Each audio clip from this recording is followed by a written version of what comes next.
The principle of compassion lies at the heart of all religious, ethical, and spiritual traditions, calling us always to treat all others as we wish to be treated ourselves. Compassion impels us to work tirelessly to alleviate the suffering of our fellow creatures. To dethrone ourselves from the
No worries. Good morning. Good morning. Good morning. Good morning. Good morning. Good morning. Thank you.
Sorry, what?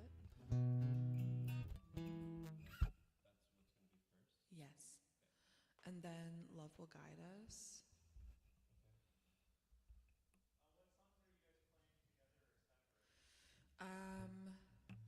The first three we're doing together, and then the last two I'm just going to play.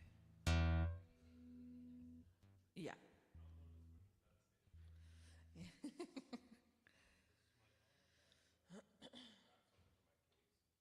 Okay.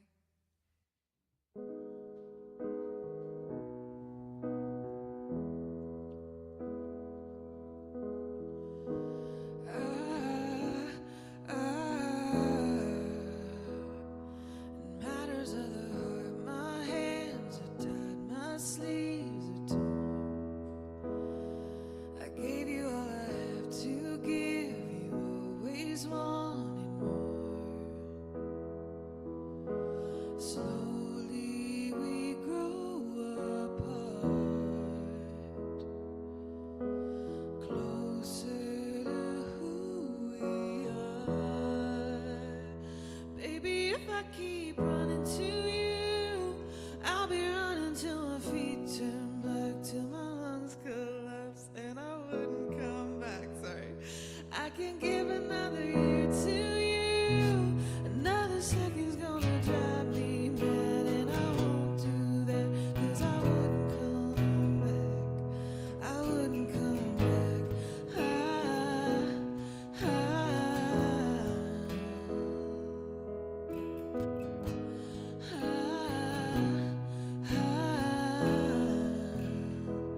Like the old man in the sea, I wasn't meant to take you.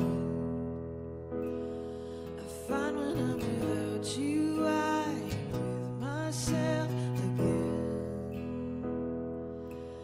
You're whispering in my ear. Your hands on me make it clear. Baby, if I keep running to you, I'll be running till my feet turn black, till my lungs collapse, and I wouldn't come back. I can't give another year to you, another second's gonna drive me mad, and I won't do that, 'cause I wouldn't come back. I wouldn't come back.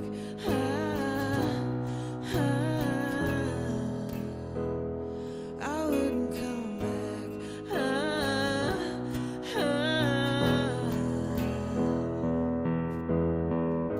You feel good?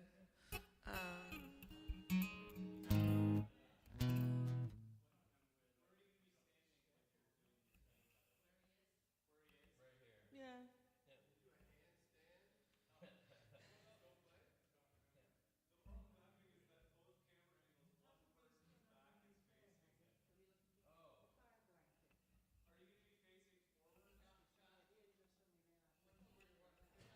Yeah, is there a better, like, could he stand over here beside me, or?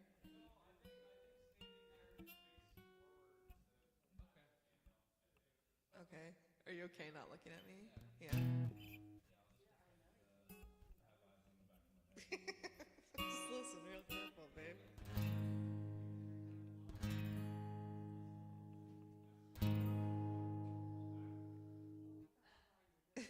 We need legs.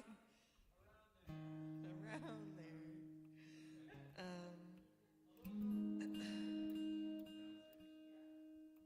Now for the other two, I'm not going to be at the piano. So can I just like take this and stand?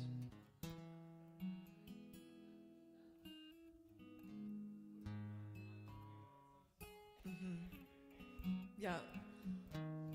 Yeah, that's okay. For Love Will Guide Us and for mid-October.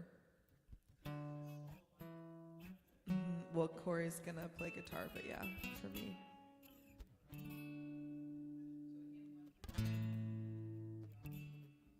Yes.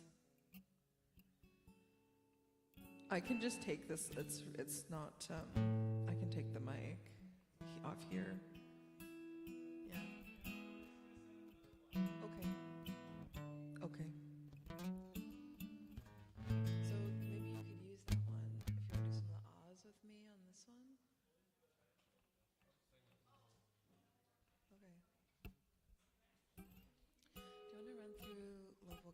a little bit while they're doing that.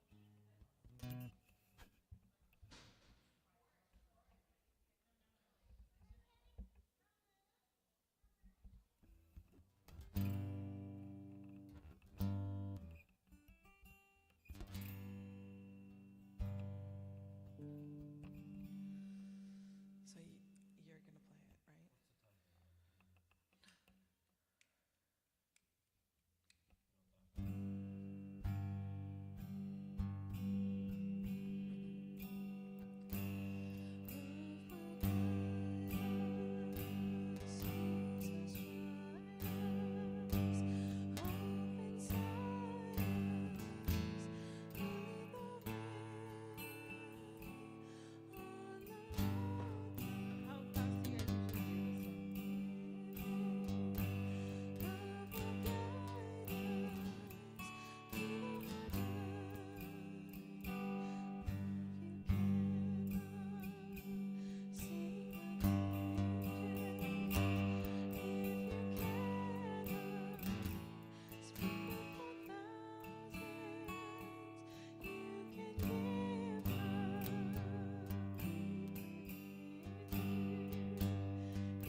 Okay, babe. Let me try a little bit of mid-October. So I can. 1, 2, check 1, 2. Checkity check. Yeah. Yeah, it's perfect. You're what?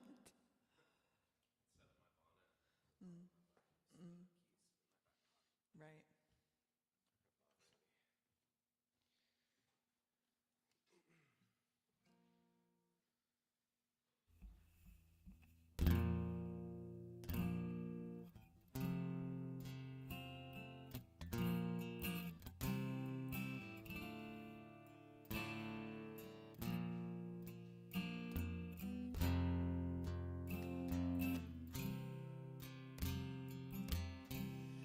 If I could have seen you coming, I would have took off running.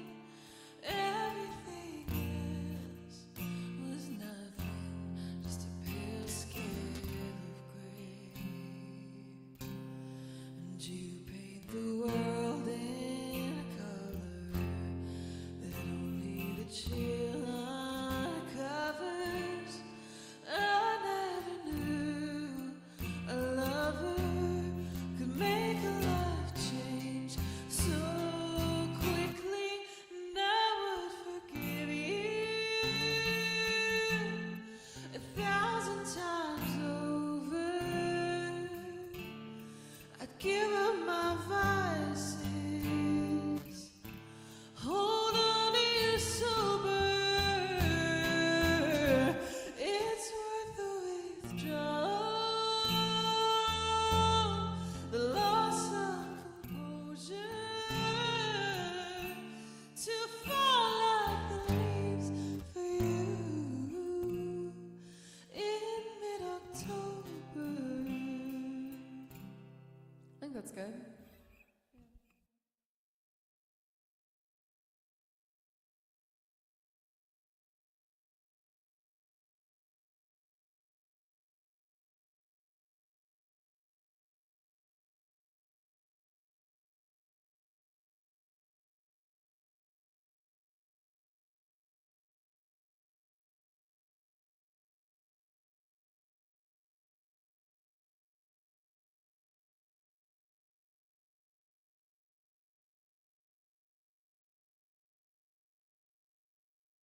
Good morning. Good morning. Welcome to the First Unitarian Church of Hamilton. We welcome you here in the sanctuary and those who have joined us online. The folks online are muted, and we ask you to do the same unless you need to use our hearing system. My name is Sue Stewart Green. My pronouns are she, her, and I am this morning's service leader. Our music ministers today are Melissa Dutch, accompanied by Corey Brower. We do have a quick announcement that next week is our first pop-up choir. This is from Rachel. On Sunday the 12th, we welcome anyone to join singing in the service. Show up at 9:30 for 3 simple songs to share for the prelude, offering, and postlude. All ages and abilities are welcome. Contact Rachel if you have other questions. We welcome you today, whatever the circumstances of your life, in the many ways we identify as people, and in the diversity of how we live and love. In this house of faith, we are all included as we search for truth, build community, and strive to make the world a better place. Our land acknowledgement. We are not the first people on this land, nor will we be the last. We acknowledge our connection to the web of all existence, honoring the past and preparing for the future. The stewardship of the original people who lived here preserve this place for our generation. We seek to be respectful stewards of this place for those who follow.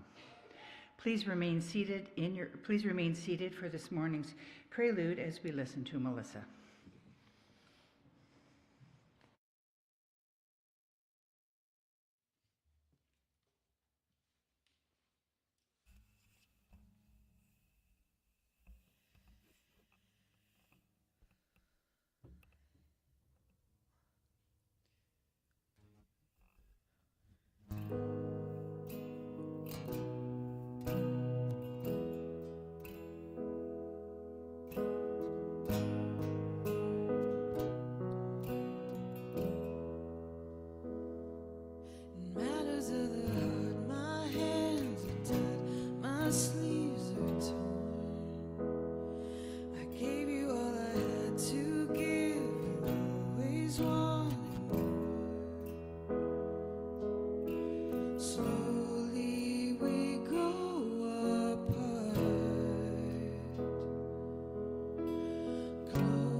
Keep running to you, I'll be running till my feet turn black, till my lungs collapse and I wouldn't come back. I can't give another year to you, another second's gonna drive me mad, and I won't do that, 'cause I wouldn't come back, I wouldn't come back.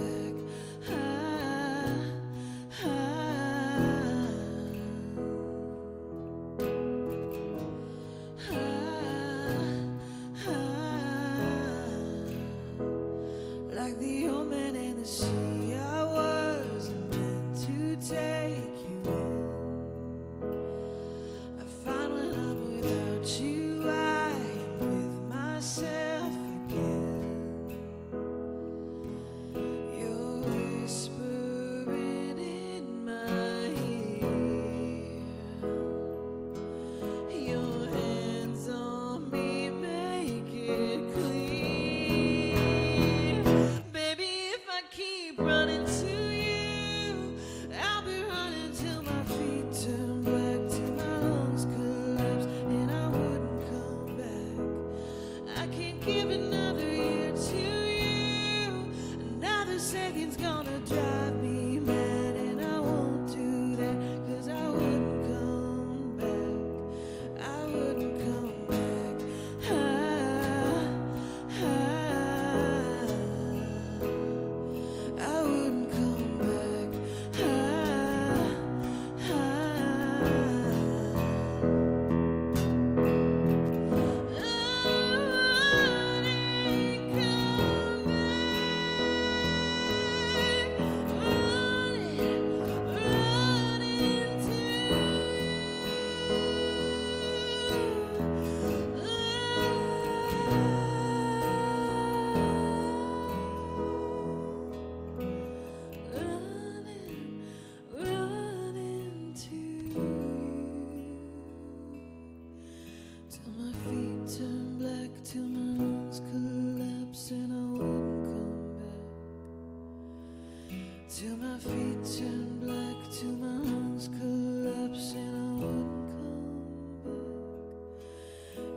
Each time we gather, we light a chalice.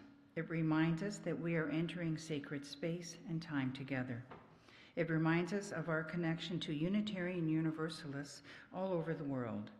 Please join me in our chalice lighting words.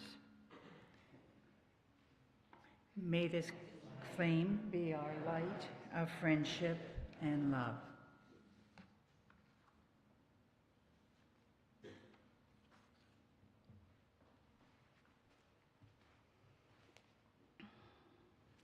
Good morning, everyone. Thank you so much for joining me on this gorgeous Sunday morning in October. Wow. I am Reverend Danny Weber, and I use they, them pronouns, and it is so good to be with you today. Let us settle into our worship with these words by Kate Steinberg. Beloved companions, we arrive in this place where all we have to do is breathe.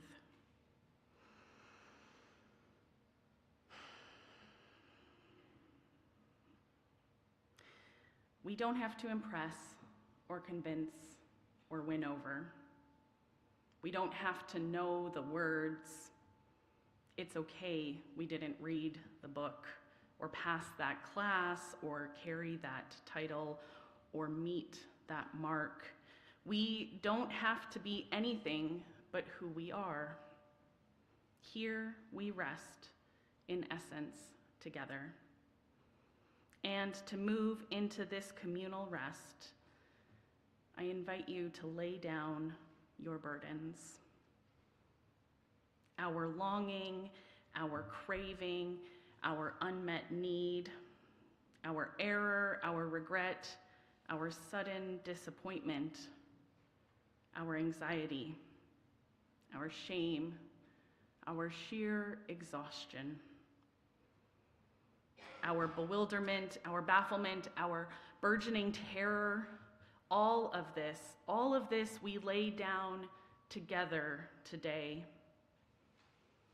And as we do this, may we be filled instead with presence.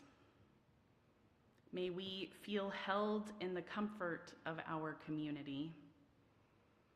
May we discover new compassion for ourselves and for others. May we meet this moment with gentleness, ease, and gratitude for this air we breathe together, for these questions we seek together, for these questions we ask together, and for the justice we seek together, for the songs we sing together. Amen. And blessed be. And now please join me in singing our opening hymn, number 131, Love Will Guide Us. The words will be projected on the walls behind me or in the gray hymnal, number 131.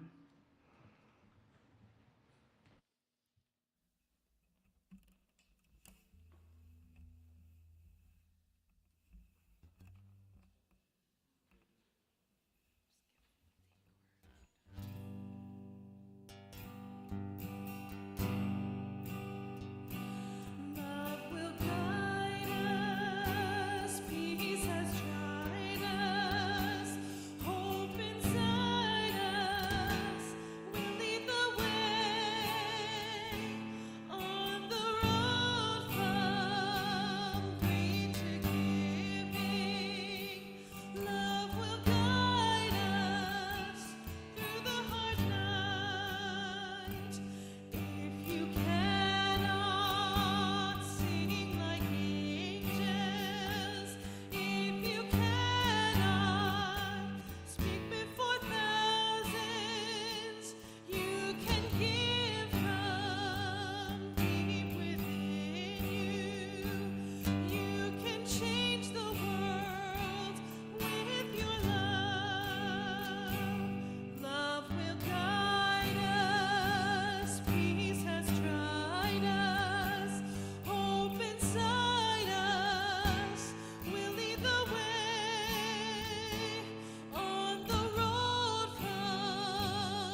At this time in the service, I usually invite Jenny forward to tell our children's story. However, this morning we have a family chapel happening in Fellowship Hall, which is a family-focused spiritual ritual that she is going to be holding every couple of months over the next year. And so instead of sharing a story for all ages today, I am going to share a video. This is the Charter of Compassion, which was crafted in 2009 as a declaration of the universal principle of compassion and a call to action for justice, equity, and respect.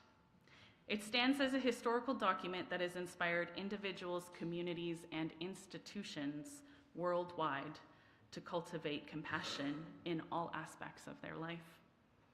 This video is a reading of the charter that was written in 2009, and I think Josh has it queued up. The principle of compassion lies at the heart of all religious, ethical, and spiritual traditions. calling us always to treat all others as we wish to be treated ourselves. Compassion impels us to work tirelessly to alleviate the suffering of our fellow creatures. To dethrone ourselves from the center of our world and put another there. To honor the inviolable sanctity of every single human being. Treating everybody without exception. With absolute justice, equity, and respect. It is also necessary in both public and private life. To refrain consistently and empathically from inflicting pain. To act or speak violently out of spite, chauvinism, or self-interest. To impoverish, exploit, or deny basic rights to anybody. And to incite hatred by denigrating others, even our enemies. Is a denial of our common humanity. We acknowledge that we have failed to live compassionately. And that some have even increased the sum of human misery in the name of religion. We therefore call upon all men and women to restore compassion to the center of morality and religion. To return to the ancient principle that any interpretation of Scripture that breeds violence, hatred, or disdain is illegitimate. To ensure that youth are given accurate and respectful information about other traditions, religions, and cultures. To encourage a positive appreciation of cultural and religious diversity. To cultivate an informed empathy with the suffering of all human beings, even those regarded as enemies. We urgently need to make compassion a clear, luminous, and dynamic force in our polarized world. Rooted in a principled determination to transcend selfishness. Compassion can break down political, dogmatic, ideological, and religious boundaries. Born of our deep interdependence, compassion is essential for human relationships and to a fulfilled humanity. It is the path to enlightenment and indispensable in the creation of a just economy and a peaceful global community.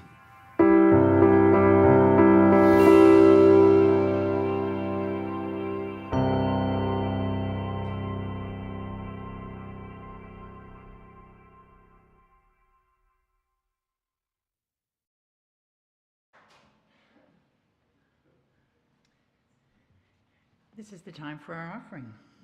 In the free faith tradition, we are the support and resources of this congregation through our support. Our gifts and donations sustain the many ministries of this church, a community we have chosen to join and to support. We will now receive our offering while we listen to Melissa sing one of her own songs, Mid-October.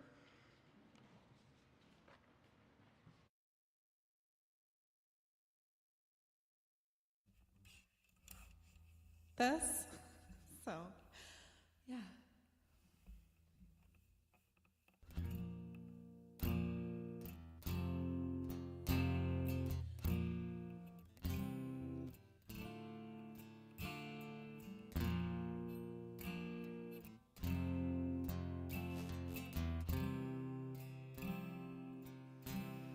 If I could have seen you coming,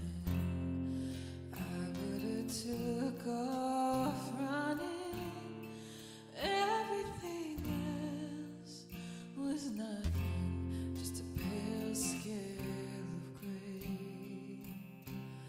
And you paint the world in a color that only the chill uncovers.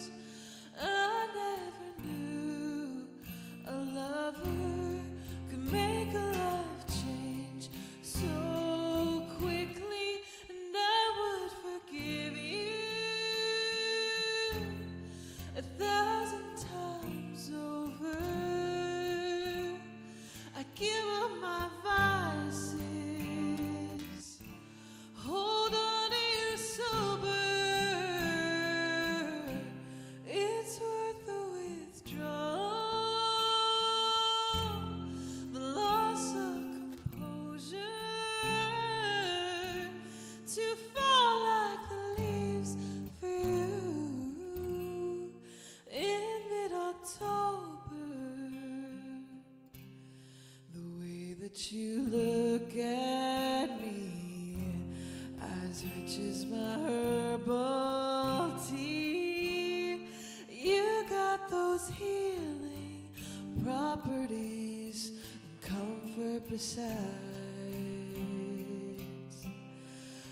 Days don't come easily to a girl used to summer green. As fleeting as all the leaves, love was gone in its stride, left me wondering why. Oh, but I would forgive you 1,000 times over. I'd give up my vices, hold on to you sober. It's worth the withdrawal, the loss of composure, to fall like the leaves for you in mid-October. You can test my convictions the minute that I'm finished singing this sweet little song. We both had our addictions, but maybe we were just searching for where we belonged. Oh, but I would forgive you 1,000 times over. I'd give up my vices, hold on to you sober. Oh, it's worth the withdrawal, the loss of composure, to fall like the leaves for you in mid-October. In mid-October.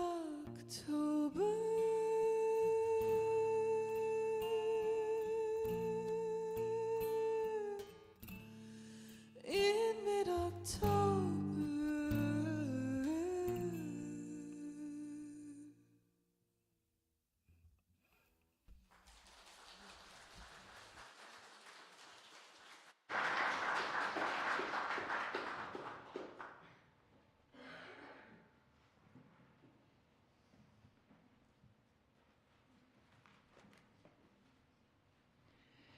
Your gifts and support of our ministries to one another and to this community are much appreciated. Thank you.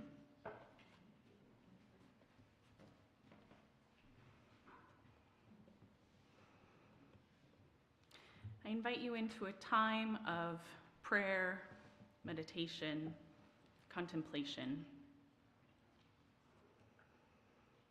Please relax. Settle yourself into your seat. Breathe deeply. And if it feels safe in your body, close your eyes. Following our reading, there will be a few moments of silence and then more music. During the music, you are welcome to come up and light a candle of joy, sorrow, or gratitude. This morning, our reading is a prayer for cultivating compassion for the world, written by Reverend Michelle Collins. Ground of being. We witness a world on fire, literally and metaphorically. Headlines scream of cruelty and division. Children go hungry while others feast. The earth herself groans under the weight of our carelessness and our selfishness. Some days the suffering feels too vast, the darkness too deep. We are tempted to close our hearts rather than let them break again and again, to choose cynicism over hope, numbness over feeling, despair over the vulnerable act of caring. Yet here we gather, proof that love persists in every city On every continent, hearts like ours beat with stubborn compassion. Strangers comfort strangers, neighbors feed neighbors. People choose justice when injustice would be easier. Remind us that we are part of something larger than our individual capacity to heal. That every act of kindness creates ripples we will never see. That the light of compassion, however small our flame, joins the countless others to push back the darkness. May we trust that love is stronger than fear, that justice is more powerful than oppression, that ordinary people choosing extraordinary kindness can and will transform the world.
We come now to a time in our service when we affirm the ways that we are connected in this life, as we live into the truth that affects one of us, affects all of us. In a spirit of community care, let us open our hearts to one another and all that we hold sacred. Sometimes the sorrows within our lives are too tender to share. We hold those in our space today, and we remember that we are never alone. Alongside the struggles and sorrows of life, there are joys to share, milestones, blessings, and celebrations of all kinds, for which we are moved to give thanks. I do have a joy from Sheila Dundooley. Thanks to all those who made the Native Plant Fair such a great church community outreach event. There were 250 people on our grounds buying native plants and visiting the displays in the foyer and in the cafe yesterday. Special shout out to Jean Jacobs, Linda Sivier, the Climate Action Team, Norm, JP, Marianne, and George for their music, Josh for the tech, the bakers, and the cafe team. It was a chance to show the community our 8 principles in action and let people know how they can support Eva Rothwell. So it was a tremendous success, I gather. Also, we have a joy from some longtime members. So this is actually quite a big joy. This information was provided by our historian, Bill Johnson, and also Pat Ortell. First, to Peggy Lappert, who joined Hamilton First in 1962 and now has been our longest member. Peggy, an active and participating member. And also to Bill and Mary Liz Fulton, who joined the church in 1970. Bill, though, did visit the church here in 1961 and then went to join Toronto First for a few years until he and Mary Liz came back here and joined in 1970. So we are so very grateful to have these people as part of our community and to keep our history going. Thank you all so much.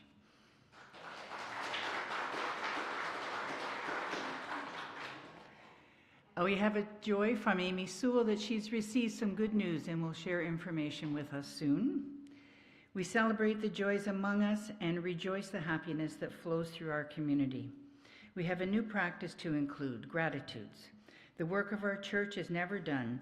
Sometimes this work happens in visible ways, and very often it happens in invisible ways, unnoticed, but all of the work is worthwhile and worthy of celebration. This morning, we'd like to offer gratitude to our hardworking Canvas team, led by Brad Berquist and Leslie Brunskill. So thank you to those for their help and work.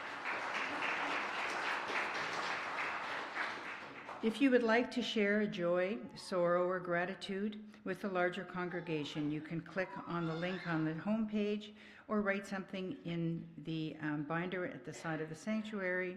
Sharing the tender moments of our life and witnessing one another is part of building the web of beloved community.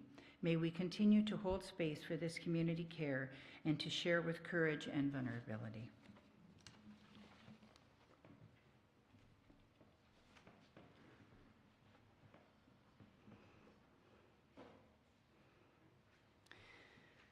October's monthly theme is Cultivating Compassion. And while the concept of cultivating refers more to the idea of preparing and fostering the growth of something, I think that we can speak of the idea of stewarding compassion in a similar light. You might remember that last week I defined the idea of stewardship as taking care of something we value and enabling it to grow. The two concepts aren't that different from one another, cultivating and stewarding. And we are also spending the next 3 Sundays focusing on our concepts of stewardship. Compassion can also feel weird to try and identify or define. On the surface, we might think it is a pleasant, warm, tender idea. Perhaps it conjures up emotional connection and empathetic feelings. But when we peer a little closer, we realize that compassion isn't just a feeling, but it actually urges us towards action.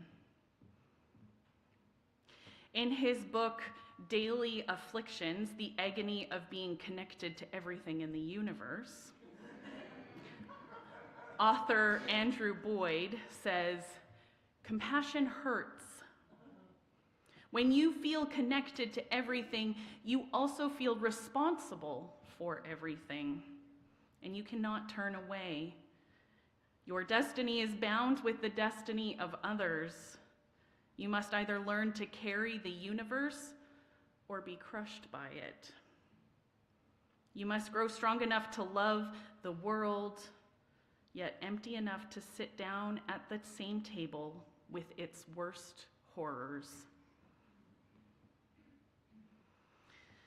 Compassion is the heart's response to suffering. With its roots in Latin, passio means suffering, and com means with. So when we attempt to offer compassion, we are suffering with someone. And there is a lot of suffering in the world right now. As I sat reflecting on my sermon this week, I thought about what was happening in the larger world around us. And honestly, I am horrified by so much of what's happening. The fact that the second anniversary of October 7th attacks in Israel and Palestine approaches on Tuesday.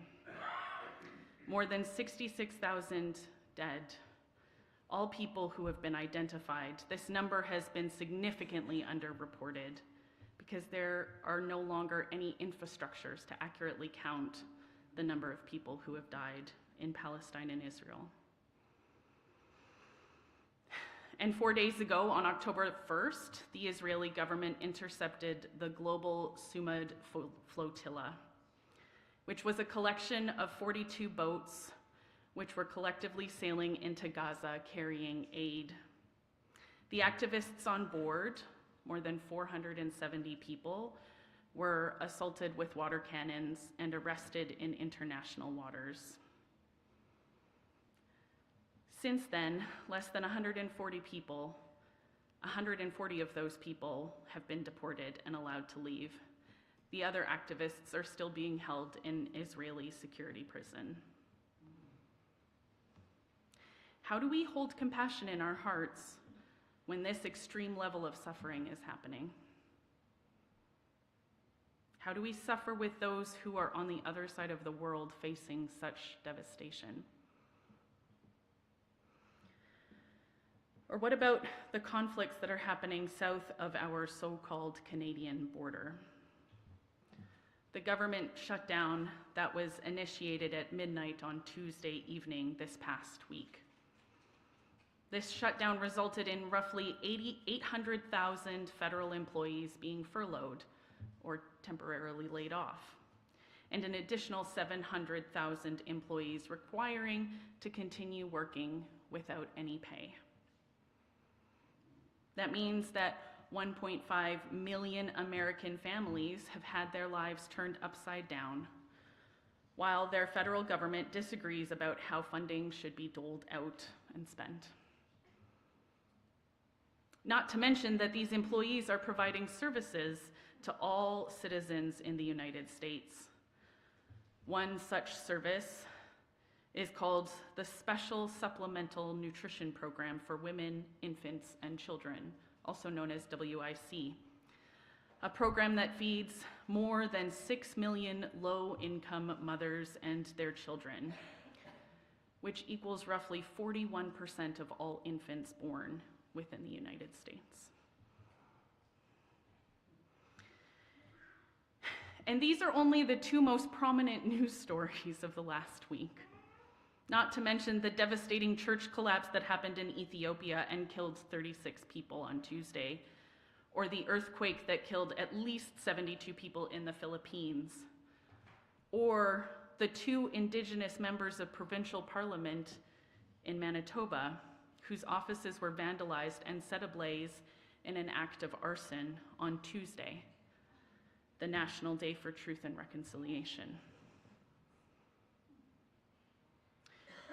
In a world where so much suffering is happening, and we have the instant access to it on our digital devices, it feels impossible to be able to cultivate compassion without drowning in the suffering.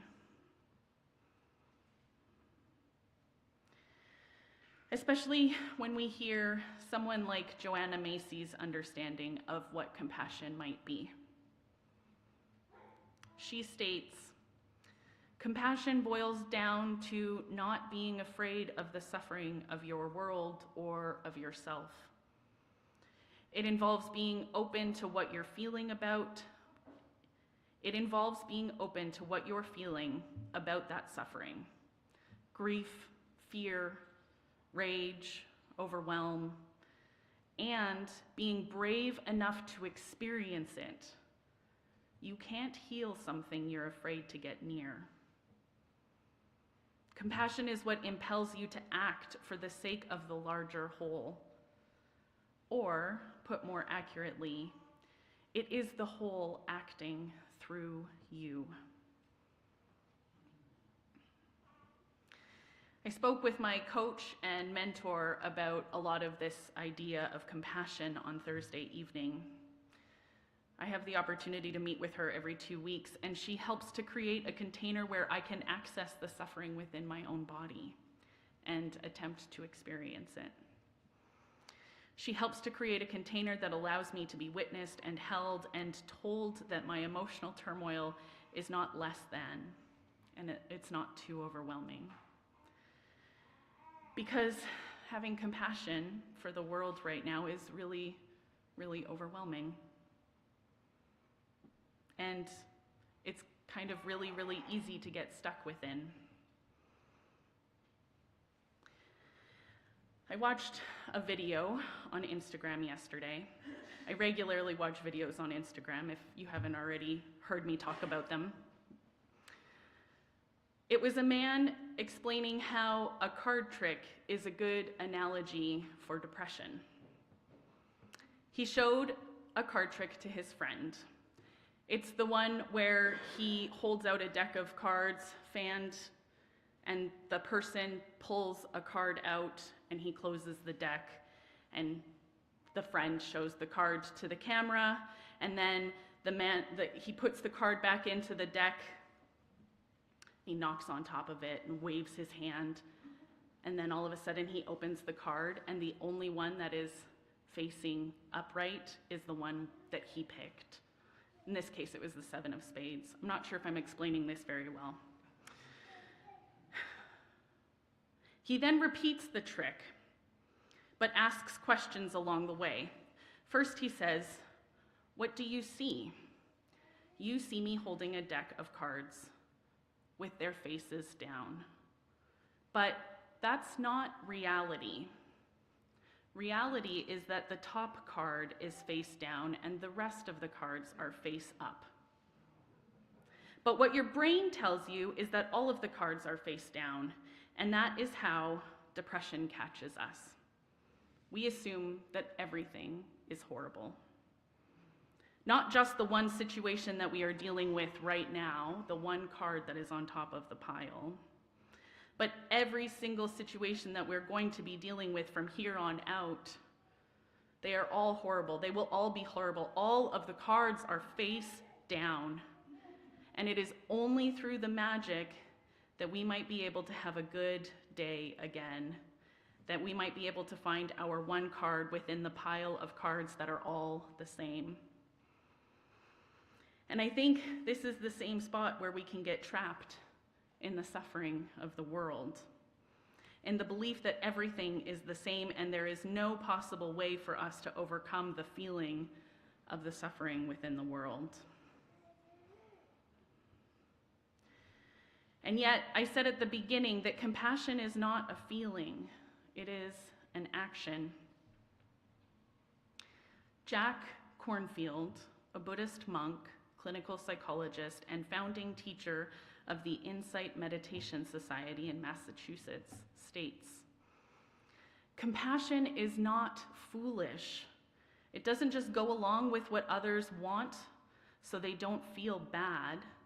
There is a yes in compassion and there is a no. Said with the same courage of heart. No to abuse, no to racism, no to violence, both personal and worldwide. The no is said not out of hate, but out of an unwavering care. Buddhists call this the fierce sword of compassion."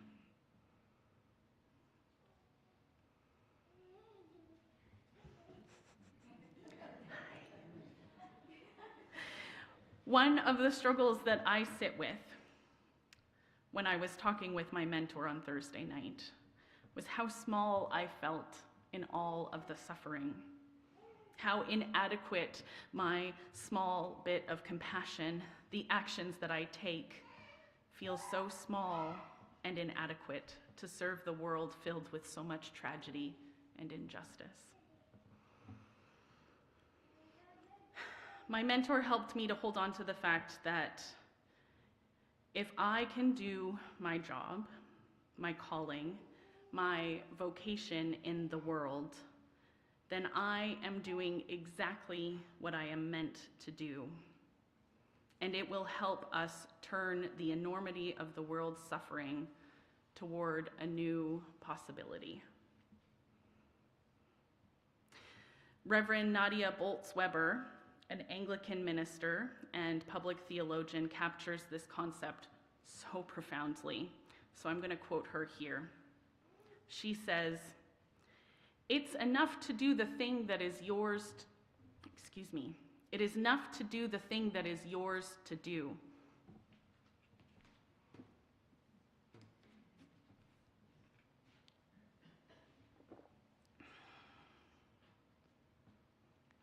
I have this teacher, Suzanne Stable, and she taught me these discerning questions. I use them every day.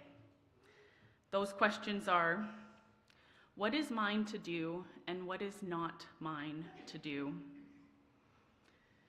What is mine to say and what is not mine to say? And then the third one's harder, but because sometimes it feels callous. But what is mine to care about and what's not mine to care about? That's not to say that it's not worthy to be cared about by someone, but that we have to acknowledge the limits of our ability to care and respond about everything that happens throughout the world.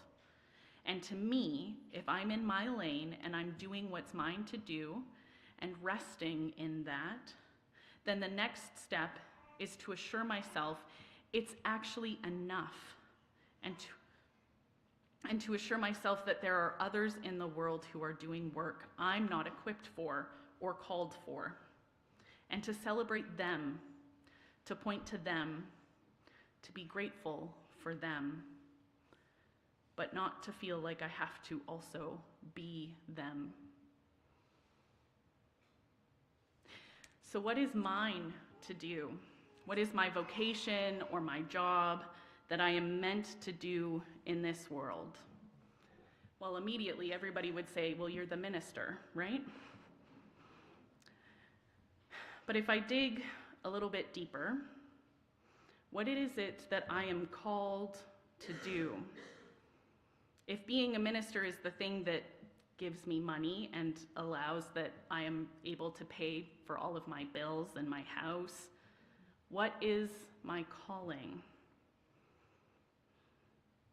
This was the question that my mentor asked me on Thursday night. What is it that is your job alone to do? Well, it's to help hold the container that allow people to build community. A community with love at the center, with 6 values surrounding and upholding that love. Values of interdependence, pluralism, justice, transformation, generosity, and equity, which I would say are all values that allow us to be in touch with and help guide our actions of compassion. This is the stewardship that I seek to offer, and the stewardship that I hope you will find within yourself. What is it that the suffering of the world around you is calling you to do? What is it that the suffering from the world around you is calling you to do? Perhaps it's to make art, like we got to do this past Friday at our maker's table. Perhaps it is a helping profession. You've devoted your professional self to supporting those around you. Maybe you write out your compassion for others to read and hear. What is the suffering of the world around you calling you to do? As we seek to steward the compassion that is in our lives, within each of our lives, and within this community, it might be helpful to remember the Charter of Compassion that we heard earlier, which I'm going to read now.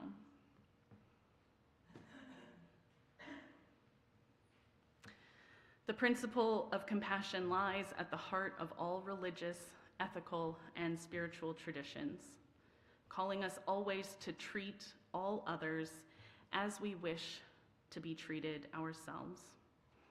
Compassion impels us to work tirelessly to alleviate the suffering of our fellow creatures,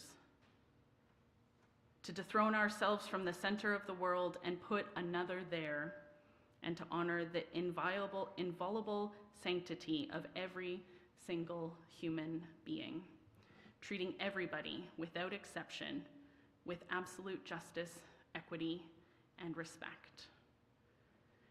It is also necessary in both public and private life to refrain consistently and empathically from inflicting pain. To act or speak violently out of spite, chauvinism, or self-interest, to impoverish, exploited, or deny basic human rights to anyone, and to incite in hatred by denigrating others, even our enemies, is a denial of our common humanity. We acknowledge that we have failed to live compassionately and that some have even increased the sum of human misery in the name of religion. We therefore call upon all men and women to restore compassion to the center of morality and religion, to return the ancient principle that any interpretation of Scripture that breeds violence, hatred, or disdain is illegitimate, to ensure that youth are given accurate and respectful information about other traditions, religions, and cultures, to encourage a positive appreciation of cultural and religious diversity, to cultivate an informed empathy with the suffering of all human beings, even those regarded as enemies. We urgently need to make compassion a clear, luminous, and dynamic force in our polarized world, rooted in a principled determination to transcend selfishness. Compassion can break down political, dogmatic, ideological, and religious boundaries. Born of our deep interdependence, compassion is essential to human relationship and to a fulfilled humanity. It is the path to enlightenment and indispensable to the creation of a just economy and a peaceful global community.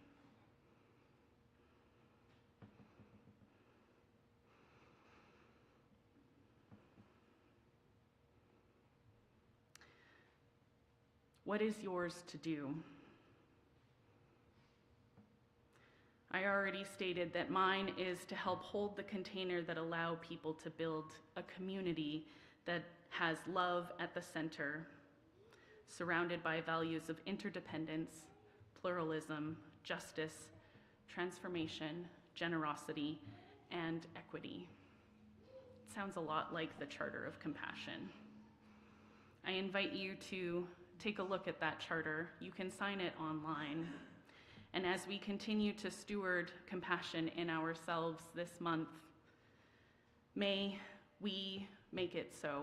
May we make the Charter of Compassion possible. And now we will sing our closing hymn, Filled with Loving Kindness, and I might try and dance with a young man.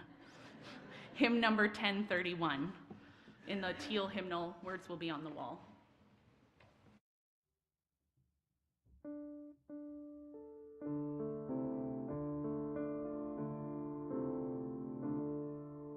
May I be filled with loving kindness. May I be well. May I be filled with loving kindness. May I be well. May I be peaceful and at ease. May I be whole. May you be filled with loving kindness. May you be well. May you be filled with loving kindness. May you be well. May you be peaceful and at ease. May you be whole. May we be filled with loving kindness. May we be well. May we be filled with loving kindness. May we be well. May we be peaceful and at ease. May we be whole.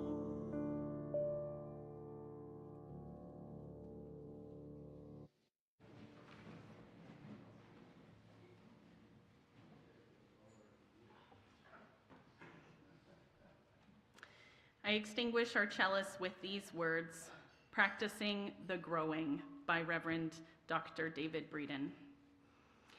Go out into the world not to practice, to be a practitioner, but to be a practitioner of compassion.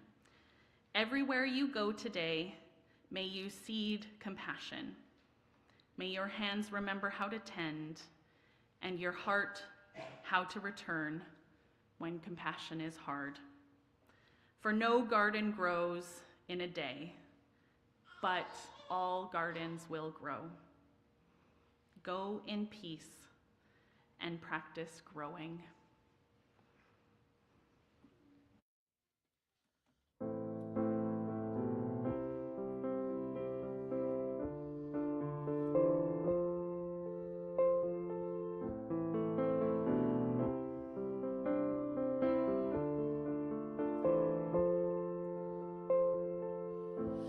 They reveled in our silence, threw us out into the cold, made love to all their violence. So I found healing on my own. Oh, what are you made of? Made of breath and bone, blood and stone. Oh, what are you made of? Made of? Is it what you own now? You're full grown. The world fights for power, power, but love you a lot,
working on it.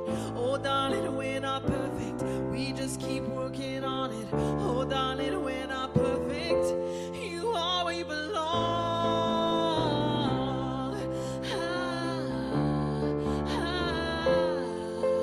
The world fights for power,